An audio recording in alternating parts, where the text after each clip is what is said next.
নমস্কার, আমি আচার্য সোমনাথ শাস্ত্রী। সামনেই কৌশিকী অমাবস্যা। কৌশিকী অমাবস্যা সবাইকে শুভেচ্ছা।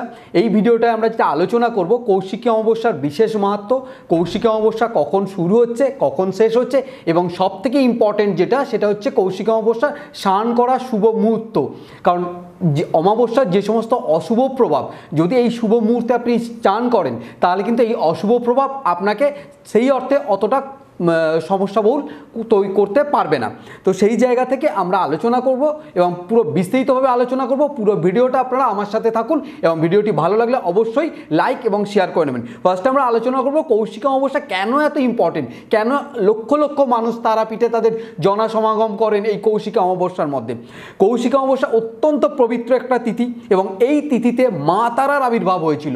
সেই জন্য এই তিথিকে তারা তিথি বা তারা রাত্রিও বলা হয়ে থাকে।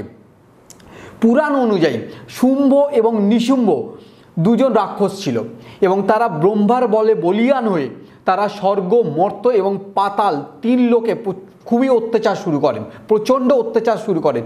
তখন দেবতারা মা পার্বতীর কাছে গেলেন।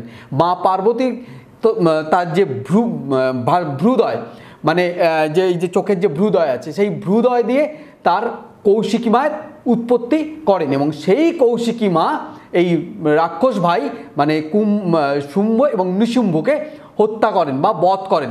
সেই থেকে কিন্তু এই কৌশিকী অমাবস্যা নামে পরিচিত হয়। কৌশিকী মায়ের নাম অনুসারে কৌশিকী অমাবস্যা আসে। এবং তার থেকে আরেকটা যেটা গুরুত্বপূর্ণ আছে, এরকম অনেক গুরুত্বপূর্ণ কারণ আছে। এছাড়া বাংলার মাতৃসাধক বামাখ্যাপা 1274 বঙ্গাব্দে কৌশিকী অমাবস্যার দিন তারাপীঠে শ্বেত শিমুল গাছের বৃক্ষের তলায় বসে সিদ্ধি লাভ করেন। সেই জন্য কৌশিকী অমাবস্যার এত গুরুত্ব। সেই কারণে লক্ষ লক্ষ মানুষ তারাপীঠে যান কৌশিকী অমাবস্যার দিনে। তো এই কৌশিকী অমাবস্যাতে অবশ্যই আপনারা বাড়িতে পুজো করবেন। এবার আমরা আসবো কৌশিকী অমাবস্যার কখন পড়েছে এবং স্নান করার বিশেষ মুহূর্ত, যে সময়টা আপনারা চান করলে আপনাদের অমাবস্যার যে অশুভ প্রভাব, সেই অশুভ প্রভাব থেকে আপনারা মুক্তি লাভ করবেন। প্রথমত 2025 সালের কৌশিকী অমাবস্যা আপনার পালিত হবে বাংলায় 5ই ভাদ্র 1432 সাল এবং ইংরেজির 22শে আগস্ট শুক্রবার সকাল 11:56 থেকে কিন্তু কৌশিকী অমাবস্যা শুরু হচ্ছে।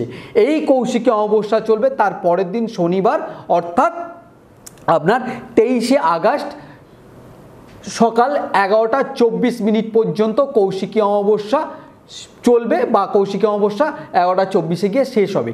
এবারে চান করার যে বিশেষ মুহূর্ত, যে মুহূর্তে আপনি চান করলে আপনাকে কেউ যদি খারাপ কাজও আপনার উপরে বা খারাপ ক্রিয়াও যদি করে থাকে, সেই খারাপ ক্রিয়া পর্যন্ত কেটে যেতে পারে, সেটা হচ্ছে শনিবার দিন সকালবেলায় 5:18 থেকে এবং যতক্ষণ ধরে অমাবস্যা চলবে মানে 11:24 পর্যন্ত, এই যে সময় 5:18 থেকে 11:24 এই বিশেষ মুহূর্তে আপনারা চান করবেন। চান করলে আপনাদের মধ্যে কোনো অশুভ যে সমস্ত প্রভাব আছে সেগুলো সমস্ত মুক্ত হয়ে যাবে। সবাই অবশ্যই ভালো থাকুন এবং তার সাথে কৌশিকী অমাবস্যায় কোনো অসুবিধা হলে এবং কোনো সমস্যা নিয়ে আমাকে স্ক্রিনে যে নাম্বার আছে সেই নাম্বার নিয়ে আপনারা অবশ্যই আমাকে ফোন করবেন বা আপনাদের ভিডিওটি কেমন লাগলো অবশ্যই কমেন্টে জানাবেন। সবাই ভালো থাকুন, সুস্থ থাকুন। নমস্কার।